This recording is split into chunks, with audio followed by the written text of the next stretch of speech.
memberikan kami satu perubahan. Dan setiap kali ketika kami ada dalam hadirat-Mu Tuhan, maka Engkau memberikan pertolongan buat kehidupan kami. Kami bersyukur mempunyai Allah Immanuel, Allah yang selalu beserta dengan kami, hari ini sampai selama-lamanya. Terima kasih Tuhan. Di dalam nama Tuhan Yesus Kristus kami siap menyambut firman-Mu. Haleluya. Yang percaya kita katakan amin. Puji Tuhan. Silakan duduk. Baik, 60 Minute kali ini kita mengambil tema tentang hadirat Tuhan. Hadirat Tuhan tidak bisa diukur dan dirasakan oleh emosi manusia, atau karena hadirat Tuhan juga tidak bisa dirasakan oleh karena akibat. Sekali lagi, hadirat Tuhan tidak bisa dirasakan oleh karena emosi manusia, atau juga karena hadirat Tuhan tidak hanya bisa dirasakan oleh karena akibat. Akibatnya maksudnya apa saudara?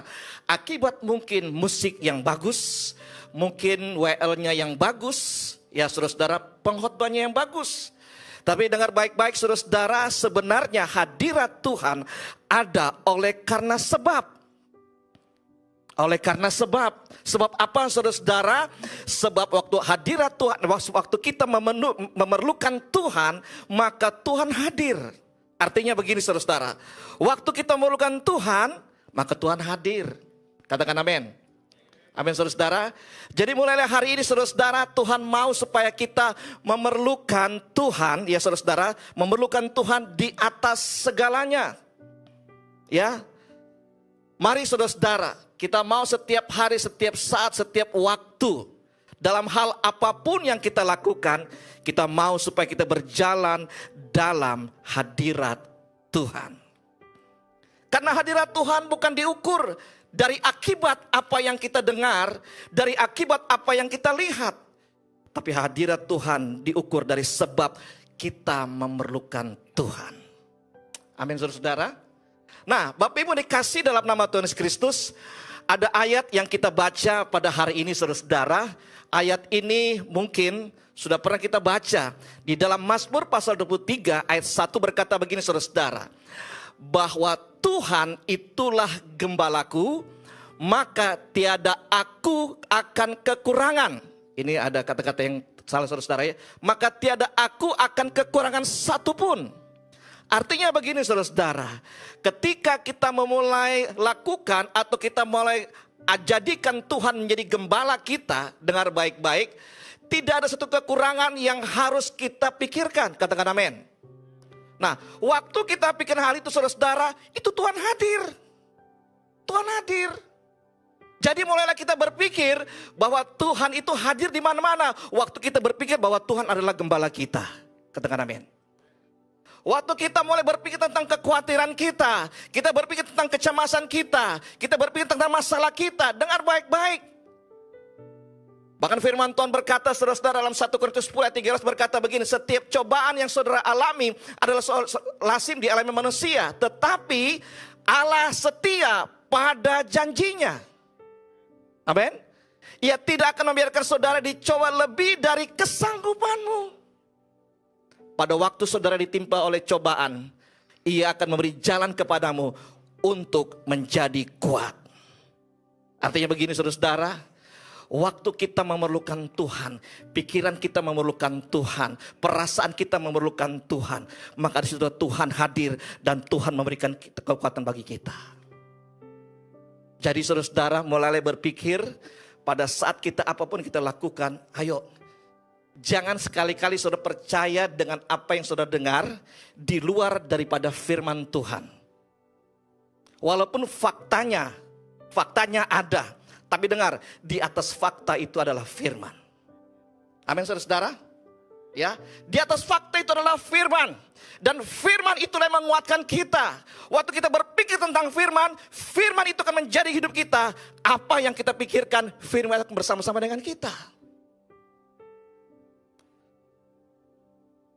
Bapak Ibu, dalam Mazmur pasal 23 ayat 2 dan 3 berkata begini. Ia membaringkan aku di padang yang berumput hijau.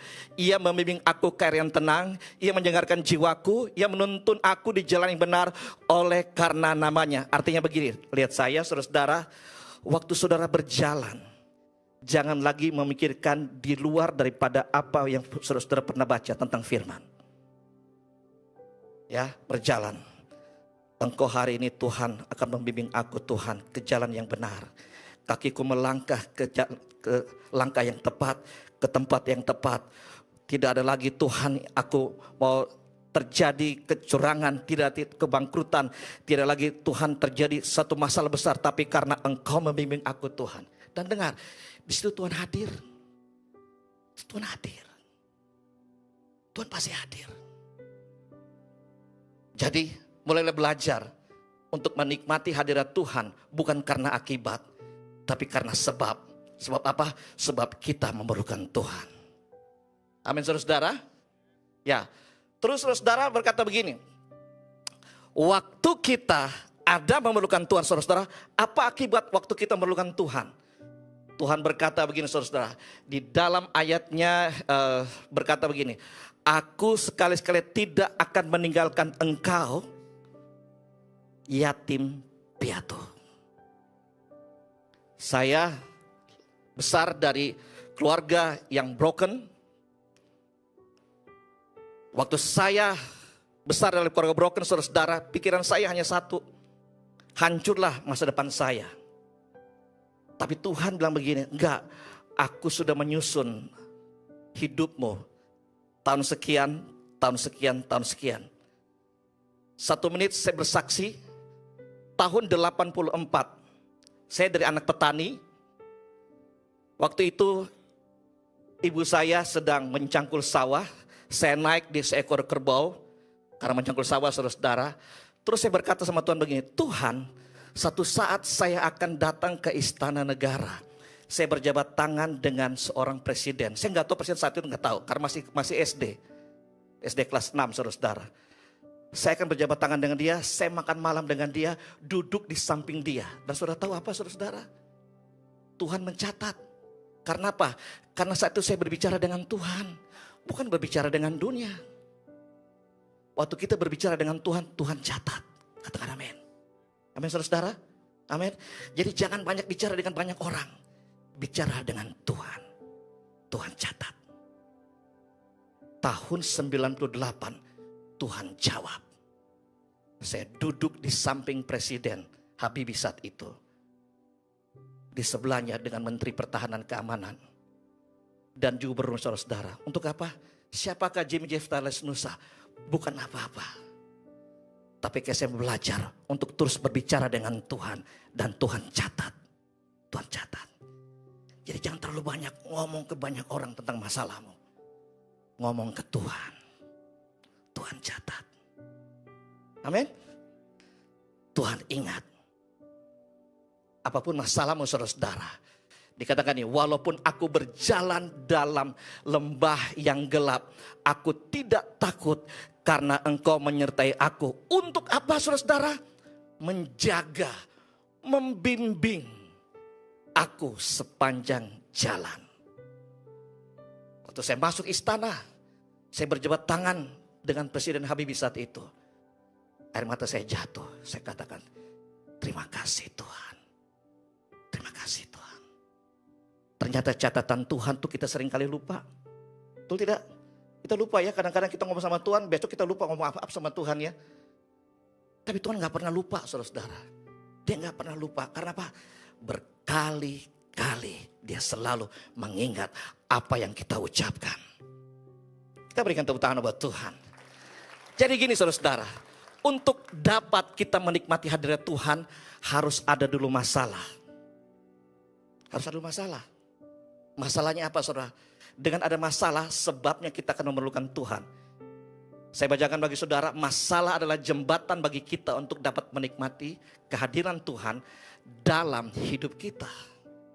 Saat itu saya hidup dalam keluarga yang sangat miskin. Dari hidup atas, papa dan mama saya bercerai. Ya saudara-saudara ya, tinggalkan kami. Kami hidup langsung turun ke bawah.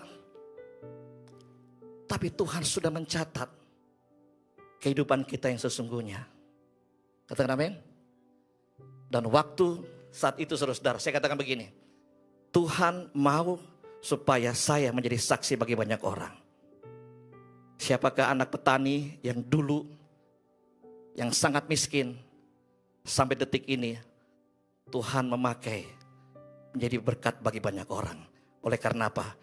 Ngomong dengan Tuhan, berlutut kepada Tuhan, berbicara dengan Tuhan. Mari kita bangkit berdiri bersama-sama.